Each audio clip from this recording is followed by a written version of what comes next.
नमस्कार. आज आपण एका अशा लढाईबद्दल बोलणार आहोत जिथे एका बाजूला आहे हजारो वर्षांचं जुनं ज्ञान आणि दुसऱ्या बाजूला आहे आधुनिक जग. ही गोष्ट आहे एका चोरीची आणि त्यातूनच जन्माला आलेल्या एका जबरदस्त कल्पनेची.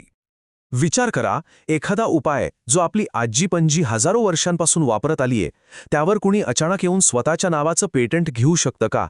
हाच तो प्रश्न आहे ज्याने ज्ञान, संस्कृती आणि मालकी हक्काच्या जागतिक वादाला तोंड फोडलं.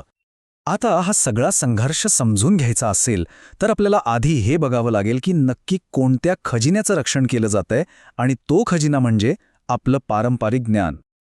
तर पारंपरिक ज्ञान म्हणजे नेमकं काय? बघा, ही काही पुस्तकातली जुनी माहिती नाहीये. हे एक जिवंत, श्वास घेणारं ज्ञान आहे जे पिढ्यानपिढ्या एका पिढीकडून दुसऱ्या पिढीकडे दिले गेले, आणि याच ज्ञानाच्या आधारावर अनेक समुदाय आजपर्यंत टिकून आहेत. या ज्ञानाची मुळं इतिहासात खूप खोलवर आहेत. उदाहरण घ्यायचं झालं तर आयुर्वेदाचं घेऊया. ऋग्वेदासारख्या आपल्या प्राचीन ग्रंथांमध्ये त्याचे संदर्भ सापडतात. यावरूनच या ज्ञानाच्या प्राचीनत्वाची आपल्याला कल्पना येते. आणि ह्या ज्ञानाची व्याप्ती पाहिली तर ती प्रचंड आहे. म्हणजे आरोग्यापासून शेतीपर्यंत, हस्तकलेपासून खगोलशास्त्रापर्यंत आपल्या जीवनाचा असा कुठलाच पैलू नाहीये ज्याला ह्या ज्ञानाने स्पर्श केला नाहीये. खरं तर हे आपल्या संस्कृतीचा कणा आहे. पण झालं असं की ज्ञानाचा हा अमूल्य खजिना आधुनिक काळातल्या एका नव्या प्रकारच्या चोरीचं लक्ष बनला, आणि ह्या चोरीला एक खास नावही मिळालं. ते नाव आहे बायोपायरसी. सोप्या भाषेत सांगायचं तर समाजाच्या ज्ञानाचा वापर करून स्वतःचा खाजगी नफा कमवणे. कल्पना करून बघा, कुणीतरी आपल्या आजीच्या बटव्यातील घरगुती उपायावर स्वतःच्या नावाचं पेटंट घेतलंय. किती विचित्र वाटेल, नाही का? इथेच तर खरा संघर्ष सुरू होतो. एका बाजूला आहे सामूहिक वारसा ज्यावर सगळ्यांचा हक्क आहे, आणि दुसऱ्या बाजूला आहे खाजगी बौद्धिक संपत्ता जी फक्त एका कंपनीची किंवा व्यक्तीची आहे. जे सगळ्यांचं आहे ते कुणी एकटं कसं काय घेऊ शकतं, हाच खरा मुद्दा आहे. आणि याच मुद्द्यावरून लढली गेली हळदीची लढाई. आपल्या सगळ्यांना माहिती आहे की जखमेवर हळद लावतात, पण 1995 मध्ये अमेरिकेतल्या एका कंपनीने याच गुणधर्मावर पेटंट मिळवलं. भारताने याला आव्हान दिलं, आपले जुने ग्रंथ पुरावा म्हणून सादर केले, आणि अखेरीस ते पेटंट रद्द झालं. या विजयाने जगाला दाखवून दिलं की पारंपरिक ज्ञानाचं संरक्षण शक्य आहे.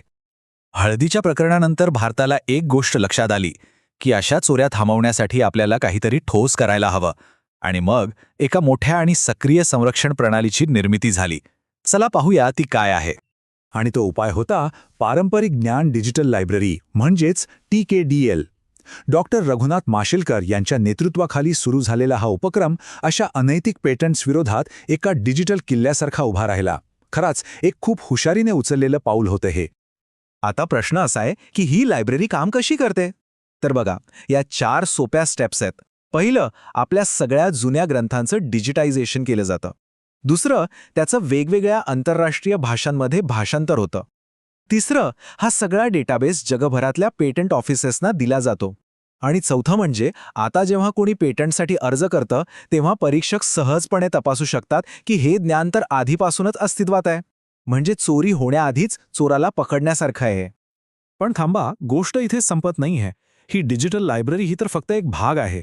भारताच्या वारसाचं संरक्षण करण्यासाठी यापेक्षाही मोठं धोरण आखण्यात आलंय, ज्यात अनेक कायदेशीर उपाययोजना आहेत. कायद्यांची आणि धोरणांची एक पूर्ण मालिकाच तयार करण्यात आली आहे. उदाहरणार्थ, biological diversity act, GI protection act आणि पेटंट कायद्यात केलेल्या सुधारणा. या सगळ्यामुळे ज्ञान आणि संसाधने या दोन्हींना अनेक स्तरांवर कायदेशीर संरक्षण मिळालं आहे. जणू काही प्रत्येक कायद्याच्या रूपाने एक सैनिकच संरक्षणासाठी उभा आहे. म्हणजे हे फक्त 1-2 उपाय नाहीत, तर हा एक चौफेर विचार आहे. यात दस्तऐवजीकरण आहे, कायदेशीर संरक्षण आहे, लोकांचा सहभाग आहे आणि डिजिटल तंत्रज्ञानही आहे. या सगळ्याचा उद्देश एकच आहे, आपल्या पूर्वजांनी दिलेला हा ज्ञानाचा वारसा जपला पाहिजे, त्याचा आदर झाला पाहिजे आणि त्याचा खरा फायदा त्याच्या हक्कदारांनाच मिळाला पाहिजे. तर मग हा सगळा खटाटोप का? आपल्या भविष्यासाठी या प्राचीन ज्ञानाचं संरक्षण करणं इतकं महत्त्वाचं का आहे? याचा आपल्याला आणि येणाऱ्या पिढ्यांना काय फायदा होणार आहे? यामागचा उद्देश हे ज्ञान कुठेतरी बंद करून ठेवणं नाहीये. उलट परंपरा आणि आधुनिक विज्ञान यांच्यात एक आदरपूर्वक भागीदारी तयार करणं आहे. विचार करा, जेव्हा हजारो वर्षांचा अनुभव आणि आजचं तंत्रज्ञान एकत्र येईल तेव्हा आपण किती मोठी आव्हानं पेलू शकतो.